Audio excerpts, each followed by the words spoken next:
رحیم صلی اللہ تعالیٰ علی محمد صلی اللہ تعالیٰ علیہ وسلم صلاۃ و سلام علیہ رسول اللہ صلی اللہ تعالیٰ علیہ وسلم۔ جیسا کہ حیض کے متعلق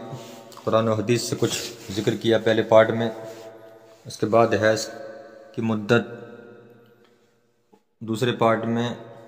اور تیسرے پارٹ میں نفاس کے کچھ مسائل ذکر کیے۔ تو یہ حیض و نفاس کے متعلق پارٹ نمبر 4 یعنی کہ چوتھی ویڈیو اور آخری ویڈیو اس کو بیان کر جو حیض و نفاس کے متعلق مدت میں اور کیا کرنا چاہیے کیا نہیں کرنا چاہیے سارے کے سارے جوابات مل جائیں گے اور حل ہو جائیں گے۔ جو خواتین پریشان رہتی ہیں ان کی پریشانی بھی دور ہو جائے گی۔ تو آج کی اس ویڈیو میں حیض و نفاس کے متعلق تمام احکامات جو حضور صدر الشریعہ علیہ الرحمٰ نے بہار شریعت میں تحریر فرمائے وہ بتانے کی کوشش کروں گا، تو آپ حضرات بالخصوص خواتین سنیں اور دوسری خواتین کو تمام کو بھیجیں تاکہ تمام کی جو پریشانی ہے وہ حل ہو جائے۔ تو بہت سارے مسائل ہیں، میں جلدی جلدی ذکر کرتا ہوں، اور کوئی بات سخت الفاظ ہوں گے تو میں ان کو بتانے کی بھی کوشش کروں گا۔ تو مسئلہ نمبر 1 حیض و نفاس کے احکام میں پہلا مسئلہ یہ ہے کہ حیض و نفاس والی عورت کو قرآن مجید پڑھنا دیکھ کر یا زبانی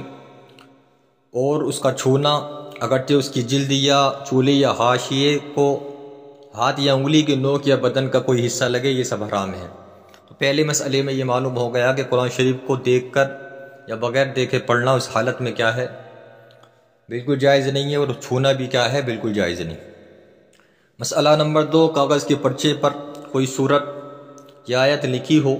اس کا بھی چھونا حرام ہے۔ کسی کاغذ پر قرآن شریف کی کوئی صورت یا آیت مبارکہ لکھی ہو تو مسئلہ نمبر 2 میں یہ معلوم ہوا کہ حیض و نفاس والی عورت کو کیا ہے، اس کا چھونا بھی کیا ہے، جائز نہیں۔ مسئلہ نمبر 3 جزدان میں قرآن مجید ہو تو اس جزدان کے چھونے میں حرج نہیں۔ جزدان کے اندر ہے تو جزدان کو اگر اٹھا کر قرآن شریف کو ادھر سے ادھر رکھتی ہے تو اس میں حرج نہیں، اس کو رکھ سکتی ہے۔ مسئلہ نمبر 4 اس حالت میں کرتے کے دامن یا دوپٹے کے آنچل سے یا کسی ایسے کپڑے سے جس کو پہنے اور اوڑھے ہوئے ہے قرآن مجید چھونا حرام ہے۔ غرض اس حالت میں قرآن مجید و کتب دینیہ کا مطلب دینی کتابیں پڑھنے اور چھونے کے متعلق وہی سب احکام ہیں جو وہ شخص کے بارے میں ہیں جس پر نہانا فرض ہے، اور اس کے متعلق زیادہ وضاحت کے لیے غسل کے جو احکام ہیں اس کا جو ہے مطالعہ کریں، اور بہار شریعت میں بھی حضور صدر الشریعہ نے تحریر فرمائے ہیں۔ مسئلہ نمبر 5 معلمہ یعنی کہ جو تعلیم دیتی ہے، علم دین سکھاتی ہے، تو معلمہ کو حیض و نفاس ہو تو ایک ایک سانس کے ساتھ یعنی کہ ایک ایک کلمہ توڑ کر پڑھائے اور ہجہ کرانے میں کوئی حرج نہیں۔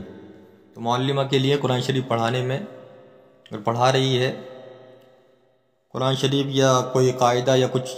اس طریقے کے کلمات جو قرآن شریف سے متعلق ہیں تو کیا ہے، ایک ایک کلمہ سانس توڑ کر ہجے کرا کر پڑھانے میں حرج نہیں، اس کی اجازت دی گئی ہے۔ مسئلہ نمبر 6 دعائے قنوت پڑھنا اس حالت میں مکروہ ہے، یعنی کہ اللہم انا نستعینک جو پوری پڑھتے ہیں بالکفار ملحق تک، یہ دعائے قنوت کہی جاتی ہے۔ بہرحال یہ یاد رکھیں کہ یہ جو بہار شریعت میں ذکر کیا گیا یہ مسئلہ نمبر 6، تو اس کے بارے میں امام محمد رحمۃ اللہ تعالیٰ علیہ کا مذہب یہ ہے کہ اس حالت میں دعائے قنوت پڑھنا کیا ہے، مکروہ نہیں ہے، اور اسی میں کیا ہے، اسی بات پر علماء کرام کا فتویٰ بھی ہے، اور حضور صدر الشریعہ علیہ الرحمٰ کی جو دوسرے کتاب میں روایت ملتی ہے وہ یہی ملتی ہے کہ اس حالت میں کیا ہے، دعائے قنوت پڑھنا مکروہ نہیں ہے۔ تو ہو سکتا ہے کہ کاتب سے یہاں پر لکھنے میں نہیں چھوٹ گیا ہو کہ مکروہ نہیں ہے، تو بہرحال اس پر فتویٰ ہے کہ دعائے قنوت اس حالت میں حیض و نفاس کی حالت میں پڑھنا کیا ہے، مکروہ نہیں ہے۔ مسئلہ نمبر 7 قرآن مجید کے علاوہ اور تمام اذکار یعنی کہ تمام ذکر کلمہ شریف، درود شریف وغیرہ پڑھنا بلا کراہ جائز بلکہ مستحب ہے، اور ان چیزوں کو وضو یا کلی کر کے پڑھنا بہتر، اور ویسے ہی پڑھ لیا جب بھی حرج نہیں، اور ان کے چھونے میں بھی حرج نہیں۔ تو اسی طریقے کے اور بھی سوال آتے ہیں کہ یا غوث اعظم کہہ سکتے ہیں، خواجہ عبدالدین نواز کا نام لے سکتے ہیں، یا اس فلاں بزرگ کا نام لے سکتے ہیں یا نہیں اس حالت میں۔ تو یہ یاد رکھیں کہ نام کسی بھی بزرگ کا لینا چاہیں تو لے سکتے ہیں، اس حالت میں لے سکتی ہیں، چاہے حیض کی حالت میں ہو چاہے نفاس کی حالت میں ہو۔ ذکر و اذکار وغیرہ کرنا، کلمہ شریف، درود شریف وغیرہ پڑھنا بلکہ جائز نہیں بلکہ مستحب بتایا گیا ہے۔ تو مسئلہ نمبر 8، ایسی عورت کو اذان کا جواب دینا جائز ہے؟ بہت سارے یہ خواتین نے سوال کیے تھے کہ اذان کی اس حالت میں ہم اذان کا جواب دیں یا نہیں۔ تو ایسی عورت کو، حیض و نفاس والی عورت کو کیا ہے، اذان کا جواب دینا بالکل جائز ہے، بالکل دے سکتی ہیں۔ مسئلہ نمبر 9، ایسی عورت کو مسجد میں جانا حرام ہے؟ بالکل سخت منع ہے، بالکل حرام ہے، نہیں جا سکتی۔ مسئلہ نمبر 10، اگر چور یا درندے سے ڈر کر مسجد میں چلی گئی تو جائز ہے، مگر اسے چاہیے کہ تیمم کر لے۔ یوں ہی مسجد میں پانی رکھا ہے یا کنواں ہے اور کہیں اور پانی نہیں ملتا تو تیمم کر کے جانا جائز ہے۔ یعنی کہ اس مسئلے کے اندر یہ بتایا گیا کہ کسی چور کا یا کسی درندے کا، کسی سخت جانور کا جو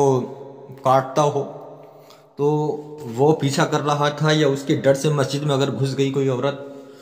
تو چاہے چلی جائے، لیکن کیا ہے جلدی سے وہاں پر جا کر تیمم کر لے، پانی اگر مل جائے تو جلدی سے وضو کر لے، اور وضو اگر پانی نہیں مل رہا ہو تو فوراً تیمم کر لے۔ اتنی دیر ہی رہے کہ جتنی دیر اس کی پریشانی کا غلبہ ہو، اور جب وہ درندہ یا کسی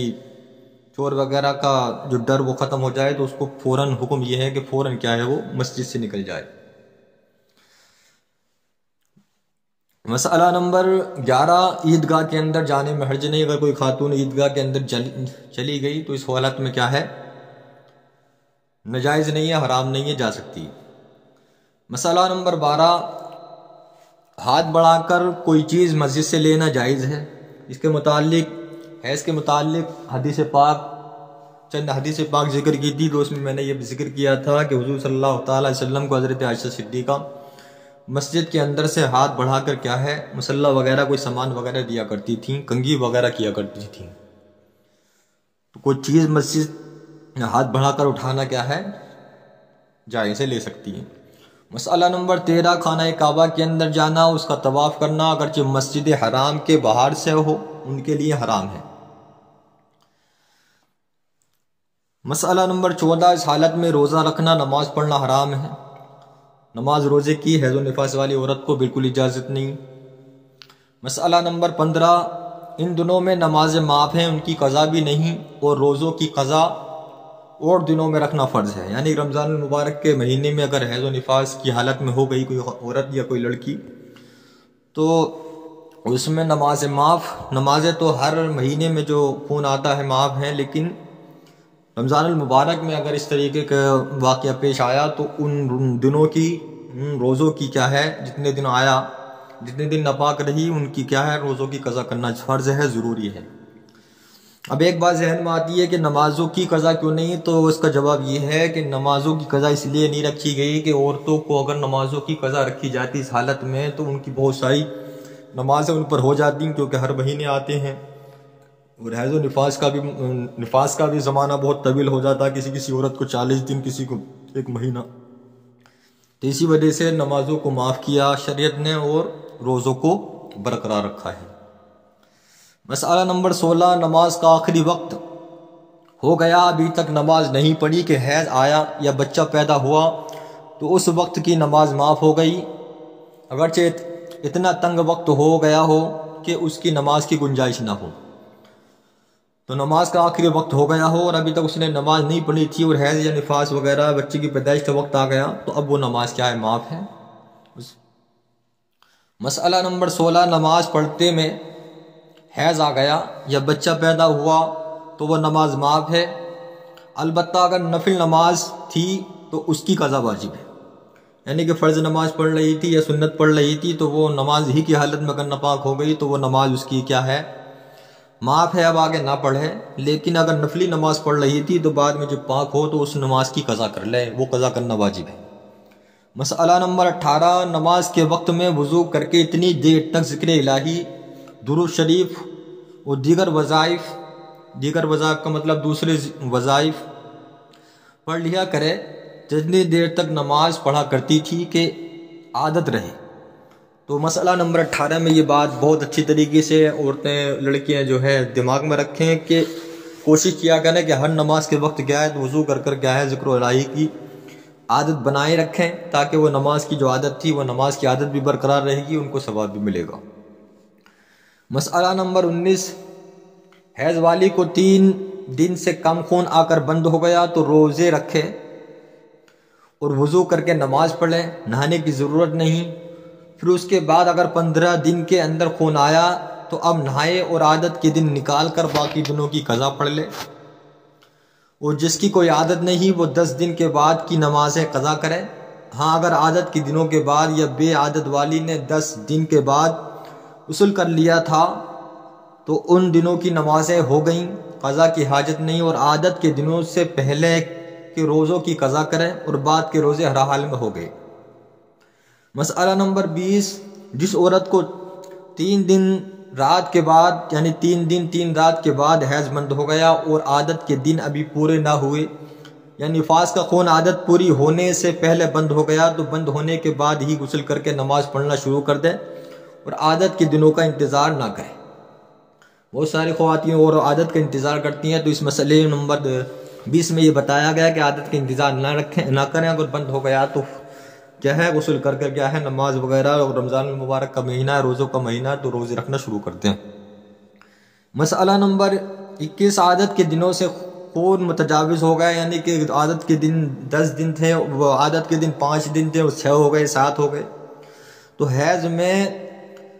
10 دن اور نفاس میں 40 دن تک انتظار کرے، اور اگر اس مدت کے اندر بند ہو گیا تو اب سے نہا دھو کر نماز پڑھے، اور جو اس مدت کے بعد بھی جاری رہا تو نہائے اور عادت کے بعد باقی دنوں کی قضا کرے۔ متجاوز ہونے کے بعد پھر طہارت حاصل کر لی تھی، اس کے بعد پھر اگر آ گیا تو اس مسئلے میں بتایا گیا کہ اب نہانے کے بعد عادت کے دنوں کو نکال کر کیا ہے باقی دنوں کی قضا کر لے جو اس نے پڑھ لی تھی۔ مسئلہ نمبر 22، حیض یا نفاس عادت کے دن پورے ہونے سے پہلے بند ہو گیا تو آخری وقت مستحب تک انتظار کریں، یعنی کہ آخری وقت مستحب جو نماز کا ہوتا ہے انتظار کر کے نہا کر نماز پڑھے، اور عادت کے دن پورے ہو چکے تو انتظار کی کچھ حاجت نہیں، یعنی کہ حیض و نفاس کی جو عادت کے پورے دن ہونے سے پہلے اگر کسی کو بند ہو گیا تو آخری وقت تک جو اس کا آخری وقت ہے اس کا انتظار کر لے، اور انتظار کرنے کے بعد نہا کر نماز پڑھیں، اور جو عادت کے دن پورے ہو چکے تو اب انتظار کی بھی کوئی ضرورت نہیں ہے، مسئلہ نمبر 22 میں بتایا گیا۔ مسئلہ نمبر 23، حیض پورے 10 دن پر اور نفاس پورے 40 دن پر ختم ہوا اور نماز کے وقت میں اگر اتنا بھی وقت باقی ہے کہ اللہ اکبر کا لفظ کہے تو اس وقت کی نماز اس پر فرض ہو گئی،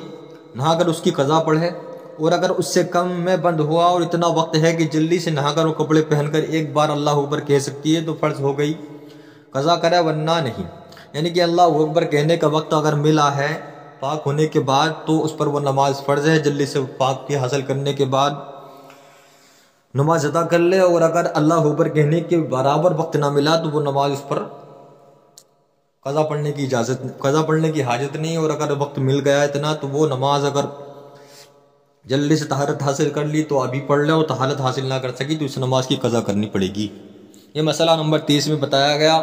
مسئلہ نمبر 24، اگر پورے 10 دن پر پاک ہوئی اور اتنا وقت رات کا باقی نہیں کہ ایک بار اللہ اکبر کہہ لے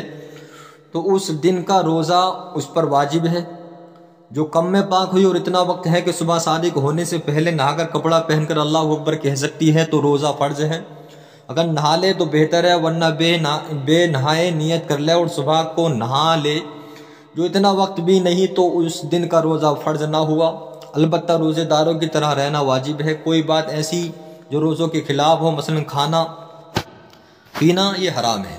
تو مسئلہ نمبر 24 کے اندر یہ بتایا گیا کہ پورے وقت پر پورے 10 دن کے اندر وہ پاک ہو گئی تھی اور اس کو اتنا وقت مل گیا تھا کہ اللہ اکبر کہہ لے تو اس دن کا اس پر روزہ رکھنا کیا ضروری واجب ہے۔ اسی طریقے سے صبح صادق سے پہلے وہ پاک ہو گئی تھی اور ابھی اتنا وقت نہیں کہ جلدی سے غسل کر لے، تو بہت ساری خواتین کا بھی یہ سوال آیا تھا کہ کیا ایسی حالت میں ہم روزہ رکھ سکتے ہیں کہ ہم پاک ہو گئے لیکن غسل نہ کر سکے، تو بہرحال وہ بالکل نیت کر لیں اور صبح کو کیا ہے غسل کر لیں، ان کا روزہ درست ہے۔ مسئلہ نمبر 25، روزے کی حالت میں حیض یا نفاس شروع ہو گیا تو وہ روزہ جاتا رہا، اس کی قضا رکھے۔ فرض تھا تو قضا فرض ہے، نفل تھا تو قضا واجب ہے۔ یہ سوال بھی کئی مرتبہ پوچھا گیا کہ روزے کی حالت میں حیض و نفاس شروع ہو گیا تو وہ روزہ تو ہمارا چلا جاتا تو کیا ہم اس کی قضا کرنی پڑے گی؟ تو یہ مسئلہ نمبر 25 میں بتا دیا گیا، فرض تھا اس روزہ ٹوٹ گیا، اب اس کی قضا بعد میں ضروری ہے، فرض ہے، اور نفل روزہ تھا تب بھی اس روزے کی کیا ہے قضا واجب ہے۔ اگر کسی نے نفلی روزہ رکھا، اس بارے میں نے ایک ویڈیو میں پوری وضاحت بھی کی ہے، جس کو سمجھ میں نہ آئے وہ اس میں جا کر سن سکتی ہیں۔ مسئلہ نمبر 26، حیض و نفاس کی حالت میں سجدہ شکر و سجدہ تلاوت حرام ہے اور آیت سجدہ سننے سے اس پر سجدہ واجب نہیں، یعنی حیض و نفاس کی حالت میں سجدہ شکر یا سجدہ تلاوت بھی کرنا کیا ہے حرام ہے، بالکل جائز نہیں، اور کسی نے آیت سجدہ سنی یعنی جس آیت کو سن کر سجدہ کرنا ضروری ہوتا ہے تو اس پر وہ سجدہ کرنا بھی واجب نہیں ہے۔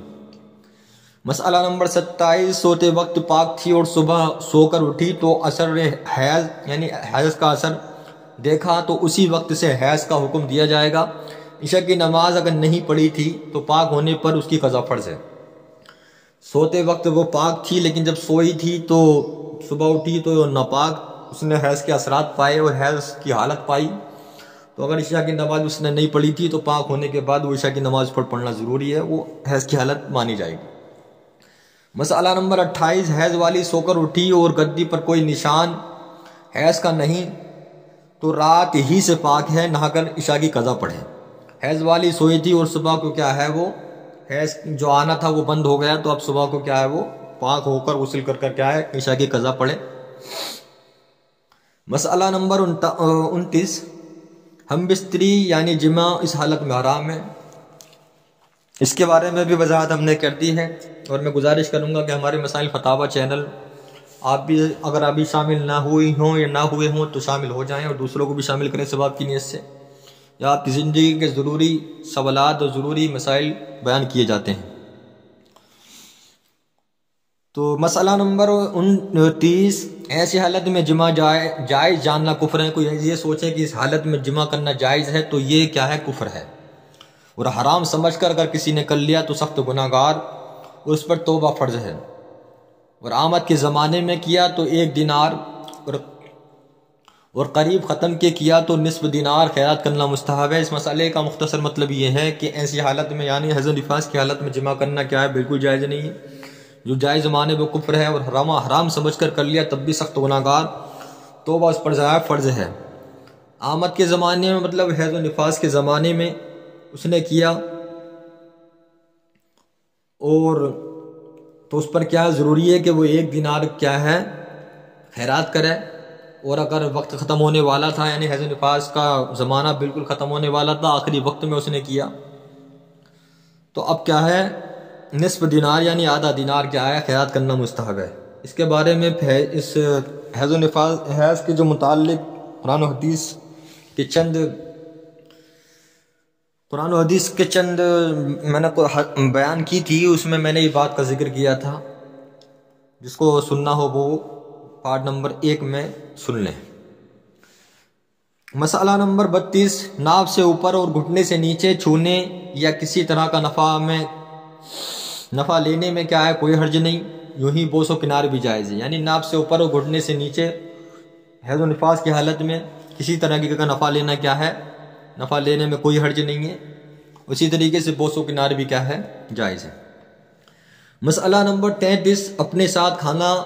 یا ایک جگہ سونا جائز ہے، بلکہ اس وجہ سے ساتھ نہ سونا مکروہ ہے۔ بہت سارے لوگ بہت گھن کرتے ہیں، بہت ساری عورتیں بہت گھن کرتی ہیں، تو اس میں اگر یہ سوچ کر یہ نہ سوئے تو یہ مکروہ ہے، اور بالکل ایک جگہ سونے میں کوئی کراہت نہیں ہے، بالکل سونا جائز ہے۔ اور ایک ساتھ کھانا پینا بھی جائز ہے۔ مسئلہ نمبر 24، اس حالت میں عورت مرد کے ہر حصے بدن کو ہاتھ لگا سکتی ہے؟ یعنی کہ حیض و نفاس کی حالت میں عورت ہو اور مرد کو کہیں بھی وہ ہاتھ کیا ہے اس حالت میں لگا سکتی ہے، بالکل اجازت ہے۔ مسئلہ نمبر 35، اگر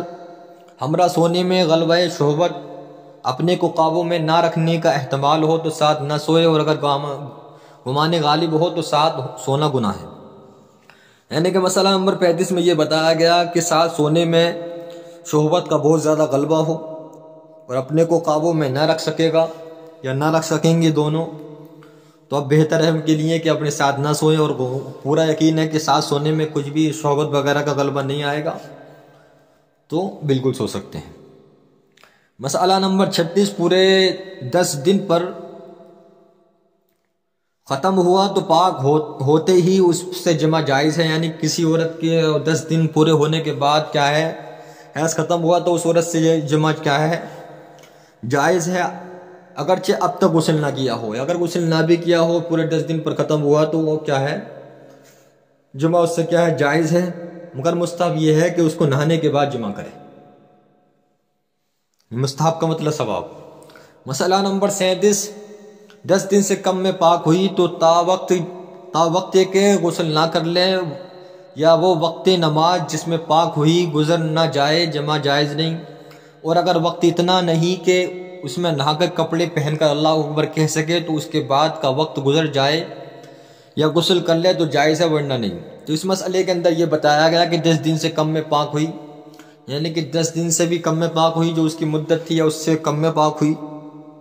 تو اس میں یہ بتایا گیا کہ اس سے کیا ہے جمع جائز نہیں ہے جب تک کہ وہ غسل نہ کر لے، اور غسل کرنے کے بعد اللہ اکبر کہہ سکے، اس کے بعد کا وقت اگر گزر جائے یا غسل کر لے تو جائز ہے، اس کے علاوہ کیا ہے جائز نہیں ہے۔ مسئلہ نمبر 37، عادت کے دن پورے ہونے سے پہلے ہی ختم ہو گیا تو اگرچہ غسل کر لے جمع ناجائز، جو ابھی ذکر کیا تھا اس مسئلے کی پوری اور وضاحت مسئلہ نمبر 38 میں ہے کہ عادت کے پورے دن نہ ہوئے تھے اور حیض آنا بند ہو گیا تو اگرچہ غسل وہ اس نے کر لیا ہو لیکن جمع کرنا کیا ہے مستری کرنا کیا ہے جائز نہیں ہے، تا وقت کہ عادت کے پورے دن نہ ہو جائیں۔ جیسے کسی کی عادت 6 دن کی تھی اور اس مرتبہ اس کو 5 ہی روز آیا تو اسے حکم ہے کہ نہا کر نماز شروع کر دے، مگر جمعہ کے لیے 1 دن اور انتظار کرنا کیا ہے واجب ضروری ہے۔ مسئلہ نمبر 39، حیض سے پاک ہوئی اور پانی پر قدرت نہیں کہ غسل کرے اور غسل کا تیمم کیا تو اس سے صحبت جائز نہیں جب تک کہ اس تیمم سے نماز نہ پڑھ لے، نماز پڑھنے کے بعد اگرچہ پانی پر قادر ہو کر غسل نہ کیا صحبت جائز ہے۔ اب یہاں پر 39 مسائل کیا ہیں ذکر ہوئے، حضور صدر الشریعہ نے ذکر فرمائے، تو یہ یاد رکھیں جو بھی سن رہے ہیں یا سن رہی ہیں، یہ جتنی بھی باتیں ذکر ہوئی اس میں حیض اور نفاس دونوں کے لیے کیا ایک ہی حکم ہے، حیض کی حالت کے بھی یہی احکام ہے اور نفاس کی حالت کے بھی یہی احکام ہے۔ یہی حضور صدر الشریعہ علیہ الرحمہ نے تحریر فرمائے ہیں اور یہی بتایا ہے کہ یہ سارے کے سارے احکام دونوں پر کیا ہے لاگو ہوں گے، اور آپ خود فرماتے ہیں کہ ان باتوں میں نفاس کے وہی احکام ہیں جو حیض کے ہیں۔ اب مسئلہ نمبر 40، اب یہاں سے 1 2 3 باتیں صرف نفاس کی ذکر کر رہے ہیں، تو نفاس میں عورت کو زچہ خانے سے نکالنا جائز ہے، یہاں پر پیدائش ہوئی وہاں سے نکالنا جائز ہے، اس کو ساتھ کھلانا یا اس کا جھوٹا کھانے میں کوئی حرج نہیں۔ ہندوستان میں جو بعض جگہ ان کے برتن الگ الگ کر دیتے ہیں یا کر دیتی ہیں، بلکہ ان برتنوں کے مثل نجس یعنی کہ ناپاک جانتی ہیں، یہ ہندوؤں کی رسمیں ہیں۔ ایسی بیہودہ رسموں سے احتیاط لازم ہے۔ اکثر عورتوں میں یہ رواج ہے کہ جب تک چلہ پورا نہ ہو لے یعنی کہ 40 دن پورے نہ ہو لیں، اگرچہ نفاس ختم ہو لیا، نہ نماز پڑھیں نہ اپنے کو قابل نماز کے جانے، یہ محض جہالت ہے۔ جس وقت نفاس ختم ہوا اسی وقت سے نہا کر نماز شروع کر دیں، اگر نہانے سے بیماری کا اندیشہ ہو تو تیمم کر لیں۔ تو یہ بہت اہم بات ہے، بہت ساری عورتیں یہ بات کرتی ہیں کہ ان کا کھانا پینا الگ کر دیتی ہیں، ان کے برتنوں کو ناپاک سمجھتی ہیں، اور بہت ساری یہ سمجھتی ہیں کہ جب 40 دن پورے ہونا جب تک غسل نہیں کرنا ہے، تو یہ بہت محض ایک غلط فہمی ہے، غلط رواج ہے، غلط رسم ہے۔ جب ہی ان کا وہ خون آنا بند ہو جائے تو 40 دن کا انتظار نہ کریں، بلکہ فوراً کیا ہے وہ غسل کر کے نماز وغیرہ روزے وغیرہ رکھنے شروع کر دیں، اور یہ الگ برتن کر دینا، ان کے ناپاک سمجھنا، ان کے ساتھ کھانا پینا، نہیں کھانا پینا، یہ کیا ہے غلط سمجھنا، یہ غلط رسم ہے، اس کو کیا ختم کرنا چاہیے۔ اس طریقے کی بیہودہ رسموں کو کیا ہے اپنے ساتھ نہیں رکھنا چاہیے، بلکہ رسموں کو اس طریقے کی رسم کوئی اگر کر رہا ہے تو ان کو ختم کرنے کی کوشش کرنا چاہیے، اور کسی کو دیکھے تو ان کی اصلاح بھی کرنا چاہیے۔ تو مسئلہ نمبر 41، بچہ ابھی آدھے سے زیادہ پیدا نہیں ہوا اور نماز کا وقت جا رہا ہے، اور یہ گمان ہے کہ آدھے سے زیادہ باہر ہونے سے پیشتر وقت ختم ہو جائے گا۔ پیشتر کا مطلب بتا چکا پہلے بھی میں کہ اس سے پہلے، باہر ہونے سے پیشتر یعنی کہ پورا بچے کی پیدائش ہونے سے پہلے کیا ہے وقت ختم ہو جائے گا، تو اس وقت کی نماز جس طرح ممکن ہو وہ عورت پڑھ لے۔ اگر قیام رکوع سجود نہ ہو سکے تو اشارے سے پڑھے، وضو نہ کر سکے تو تیمم سے پڑھے، اور اگر نہ پڑھی تو گناہ گار ہوئی، توبہ کرے اور بعد طہارت قضا پڑھے۔ یعنی کہ بچے کی پیدائش کی ابتدا ہوئی تھی اور ابھی امید ہے کہ نماز کا وقت بالکل چلا جائے گا، تو اب کیا ہے جلدی سے نماز کو پڑھ لے، اور کھڑے ہو کر نہ پڑھ سکے تو اشارے سے پڑھ لے، اور وضو نہ کر سکے تو تیمم کر کے پڑھ لے، بہرحال نماز وہ پڑھ لے، اور اگر نہ پڑھ سکی تو طہارت حاصل کرنے کے بعد، جب بھی طہارت حاصل کرے گی 20 دن 30 دن یا 40 دن کے بعد، تب وہ اس نماز کی قضا کرے گی۔ تو یہ حیض و نفاس کے متعلق جو بہت سارے سوالات احکام جو آ رہے تھے وہ تمام کے تمام کے جوابات بھی مل گئے، اور پورے مسائل بھی ذکر ہو گئے، اور آگے جو سوالات ہوں گے ان کے جوابات بھی اس ویڈیو کے اندر موجود ہیں، تو ضرور آپ بھی سنیں اور دوسروں کو بھی اس بات کو جو ہے بالخصوص خواتین کو، لڑکیوں کو جو ہے بھیجیں، تو ان کے ذہن میں جو طرح طرح کی باتیں، طرح طرح کے سوال رہتے ہیں ان کے وہ شک دور ہو جائے، اور ثواب کی نیت سے تمام عورتوں کو، لڑکیوں کو، خاص کر خواتین کو جو ہے شیئر کریں، اور خود اگر شامل نہ ہوئی ہوں یا نہ ہوئے ہوں تو ہمارے مسائل فتاوی چینل کو سبسکرائب کریں۔ السلام علیکم ورحمۃ اللہ وبرکاتہ۔